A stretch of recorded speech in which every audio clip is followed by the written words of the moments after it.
I was really challenged by this idea of Greg, so I am not sure if I was happy or not to receive this invitation, but I have to admit that I spent the last weeks just checking every patient that was coming to me with any type of graying hair in order to get close to what was happening there. If we go back to our group, we have this nice image of our colleague and friend from UK, Kirsten. I always wanted to have as long as hair as he has, not as wide he has, but as long as he has. And I'm getting close to it now with time. But plenty of patients I see in my office, they come with this aspect. This patient doesn't want to get bald, so he's combing the hair to the front like that. But mostly you see this type of aspect. And it's hard to tell if you see this, if gray hair, it's a mixture of white and black, or in fact, there are gray hairs intermingled by normal ones. Let's try to discuss a little bit about that. Have a look to another image.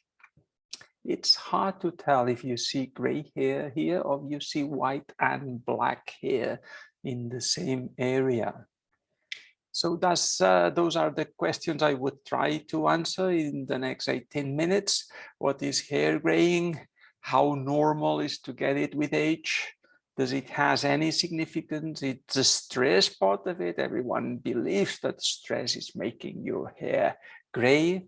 They are only intrinsic or also extrinsic factors when we consider premature hair graying, and there's any approach that could help people suffering from it.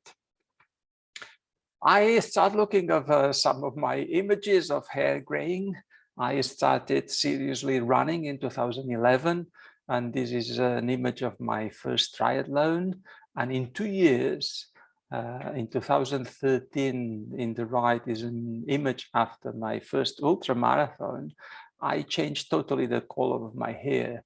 It's a sport causing graying. It's just the casualty of the moment, or just the stress of running or training, changing the color of your hair. Does this has any significance at all? Let's try to answer that also during my talk. In fact, when we see gray hair, we're looking to white hair, but is that hair white or yellow? What is the keratin color? Well, some papers state that the white of the canitis, it's an optical illusion. And in fact, our white hair, it's totally yellow. And it does appear white because the reflection or refraction of the incident light. So we should talk of yellow hair instead of white hair. And that's the reason so many ladies, when they don't want to put any hair color at all, they use this type of toner on the scalp, and this bluish changes the yellow to this white bluish aspect. Have a look to a male patient that does not use the same style and how different the hair may look. This is called a toner, or also called a gloss, and it's a product that many patients use to remove the unwanted color in your hair. And this fills the areas with excessive porosity and gives this glossy finish. And when I was preparing this, it came to me one patient I saw some years ago with a blue tumor, and I published that paper. It was a patient that had been using this type of toner for not seeing the yellow aspect on the hair, and he was also pigmenting the subcare, the seborrheic keratosis she had on the scalp. So the aspect of the subcare was a blue tumor, so we had to perform a biopsy in order to rule out a melanoma. And in fact, it was just a benign tumor, but it was pigmented with this bluish aspect. If we think of white or gray, we have a lot of doubts, and I hope that at the end of this session my two expert colleagues will help us on trying to answer the questions I will now pose. Gray hairs has some color with sparsely distributed melanosomes. This is an idea, and white hair is completely deprived of melanosomes and color.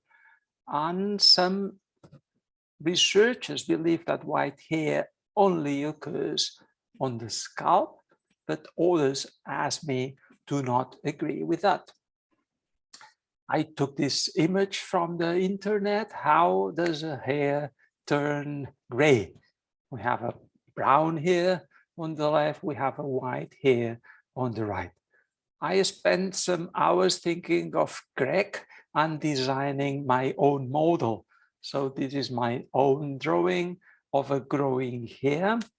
One of the options would be that we have initially a black hair, and that black hair slowly keeps losing color. And in every new anagen phase, you get a whiter aspect. So you get start with a black hair, and then you get lighter grays until you arrive to totally white.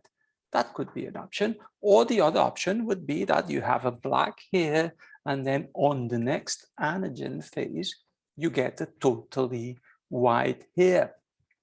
I will ask you in a while, what do you think from home? A little bit like what happens in idiopathic guttate hypomelanosis. If you not only look at the scalp of your patients, or you look at the legs of your patients, mostly female patients, you will see these white spots. It's mostly related to sun exposure, and it's mostly related to dry skin and aging. There, suddenly, they lose melanosomes on those spots. Is hair graying a little bit like that? Are we changing suddenly from having melanosomes to non-having melanosomes on the skin? How does a hair turn gray? We have a black hair, then it's removed with this exogen phase, and the new one grows white. Or maybe we have a black hair, and without getting on the exogen phase, on the same anagen phase, it starts growing white. So you will have the end black and the root white. I spent the last weeks just checking every patient that came to me for other problems close to the scalp, just checking the color of the hair. So if you see a patient like that and you get close to it, and I get close to that patient and I put my dermatoscope in all my patients trying to understand that. If you see in this patient, we have plenty of white hair and some scarce black hair, but I could not find any half white, half black hair on the scalp of my patients, not a single one. So we have maybe three options. The first option would be that you start with black hair, then on the next anagen phase, you get a gray hair, and the next one you will get a totally white one. Or maybe you will have a sudden change from a pigmented to a non-pigmented hair. Or maybe you would have this option of, in the middle of the anagen phase, you stop having any melanosomic activity on your hair, and you have this aspect. And I would like, please, to use the chat to vote for these three options. What do you think? Which one is the good option? Just put the letter on the chart. Option A, first you have black hair, it turns to gray, and then it finishes to white. Option B, it changes suddenly from black to white. Option C, you start with black and you have some black tips and white roots when you're looking at it. Let me see if I can check the chart. Some people believe C, B, B. I see some C's, no A's at all. Okay, so now people believe that we have gray hair. Okay. Carlos put A. Okay, that's good. Okay, excellent. Let's keep going. Let me remove this. Oops, sorry. I have to shut this. Okay. So if you see a super hair in this modern lady that does not want to have any dye on the scalp, and you try to tell if this is gray hair or this is a mixture of black and white, it's not so easy at all. It's not so easy at all. Let's try to think of what's a gray scalp. And now I'm talking on a general view, not only on a single hair. Is a gray scalp a mixture of black and white? This would be option A. Or a gray scalp, it's a lot of gray hairs. Or a gray scalp, it's option C, which is a lot of black tips and white roots. I was in the south of India in Mamallapuram once for a hair meeting, and I enjoyed a lot seeing these ladies on the street. They have such long anagen phases. They grow hair maybe for 6 or 7 or maybe 8 years. So the hair really goes that long. If you get close to them, you cannot see half black, half white hairs, but you sometimes see in the middle of them some white hairs. So we might think that the possibility of half black, half white does not exist when thinking of the scalp. So please vote for me again. What do you think graying a scalp is? A mixture of black and white, option A, a lot of gray hair, option B, or a lot of tip in black and root in white, option C. Please vote. Let me see if I can see the votes. Okay, A, some B, all of the above. Okay, sounds super. No one believes C, but Melissa Harry does. That's very, very good, very interesting. A and B in different areas. That's also very interesting. Okay, excellent. I saw last week this patient, he had a hair transplant. You can see here the aspects of the hair transplant, and some of the hair transplanted from the occiput were totally pigmented, but some of the remaining hairs here were totally white. So that was peculiar because in this area, he had a mixture of white and black hair. But then I asked a friend of mine who knew that I was preparing this talk for you, and he sent me this picture.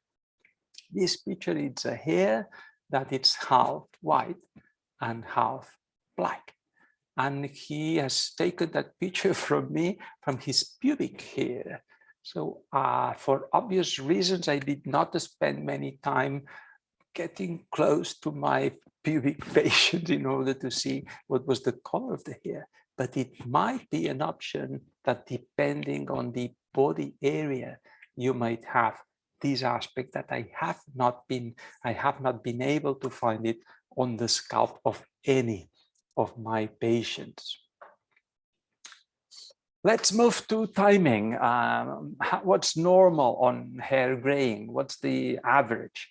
Well, we would say that most of the papers state that white people start to gray around the 30s, Asians start late 30s, and African Americans at least a little later in the middle 40s. What about the stress? It's really a stress related to that. And we were just discussing with Claire just before the start, if you have kids at home and you don't sleep that much at night and you start getting gray hair, it's because you don't sleep, because you hear your children crying or asking for some attention at night, or it's just because it's the age you are just getting gray. Well, it's not so easy to answer that. But if you go to see an image of the US elections, this was President Obama.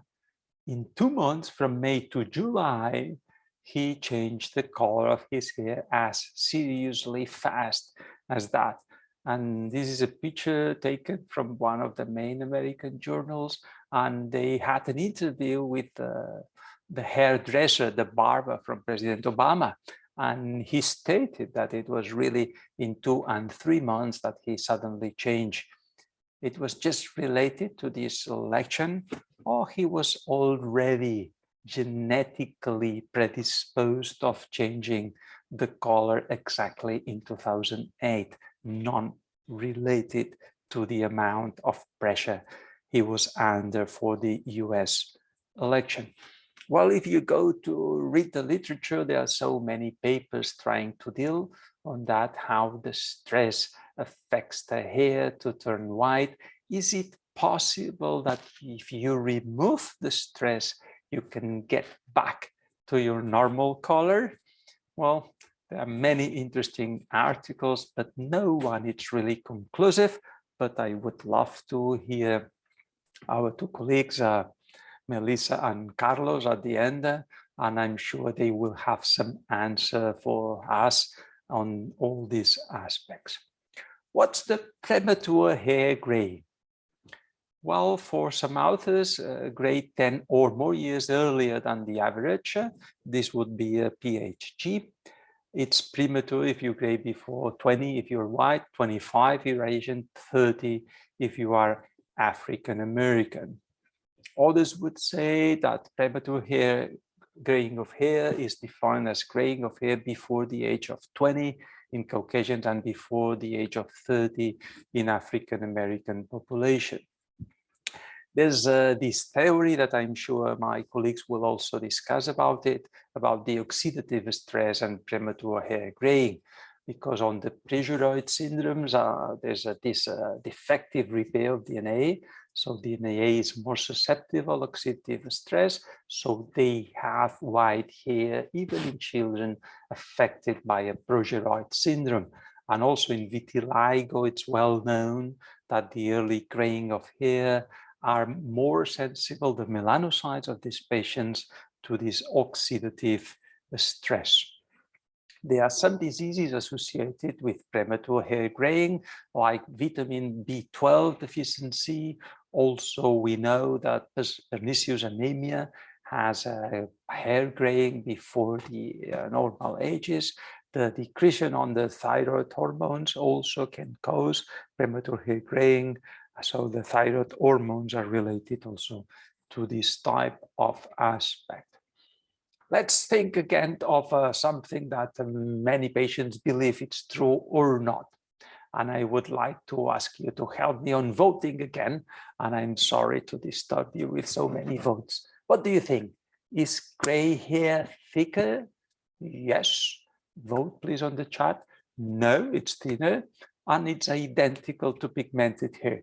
And I'm meaning gray hair here on white hair or yellow hair, as we should say. You think it's thicker, it's thinner, or it's identical?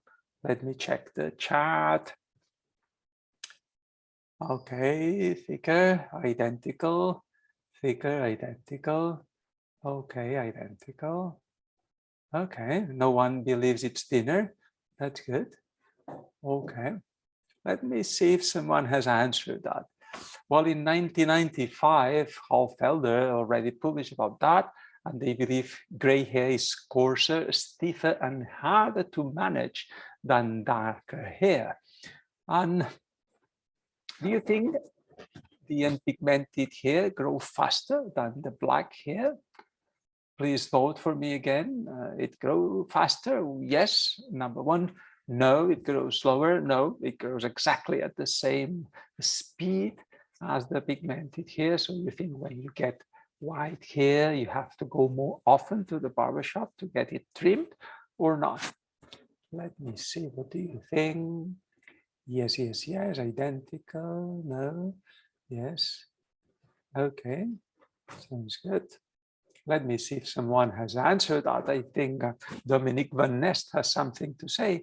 And in fact, he published in 2004 that the rate of growth and thickness of non-pigmented hair are significantly greater than in dark hair. And the rate of progression of graying is determined by various factors, though mainly genetic. Furthermore, the rate of graying could vary in different areas on the scalp. Obviously, I saw 2 days ago this patient with a basal cell carcinoma, and I published this patient on my Twitter account 2 days ago, asking to my young colleagues if they could make diagnosis of this tumor just by dermoscopy. But then I realized these very funny looking eyebrows. Have a look to them. Can you see the white here? It's much longer, it's much thicker than the remaining pigmented here. So we have the answer in this location, but it's probably not exactly the same for the whole scalp. As my friend sent me this hair from the pubic area, maybe some body areas you can have these aspects, but not exactly on the scalp of any patient. I also remember that publication we had some years ago. This was published on Antonella's journal in 2016, and I found 3 patients with this very long hair on the pubic area, and we call it trichomegaly of the crane, and it was just the unpigmented hair that was extremely long, and the pigmented hair remained to be short. So clearly from that paper, it looks like that some hair on the crown would go faster and longer if they are unpigmented. What's the differential diagnosis of premature hair graying? Well, it has to be differentiated from other causes of hypomelanotic hair disorders, and some of them obviously can be localized. Albinism can cause white hair. White hair in children can also be due to other disorders, mostly neurocutaneous disorders, like the silvery hair aspects of Grishali, Shediakigashi, and Elehalde. They are not common syndromes, but they can have this silvery aspect in children, a kind of remaining canities and white hair, but in fact it's just also a phenomenon of reflection of the light. Also, Cross syndrome, Angelman syndrome, and the Prader-Willi syndrome are associated with gray hair in children. Other metabolic syndromes like phenylketonuria, histidinemia, osteo disease, and homocystinuria can cause hair to look lighter.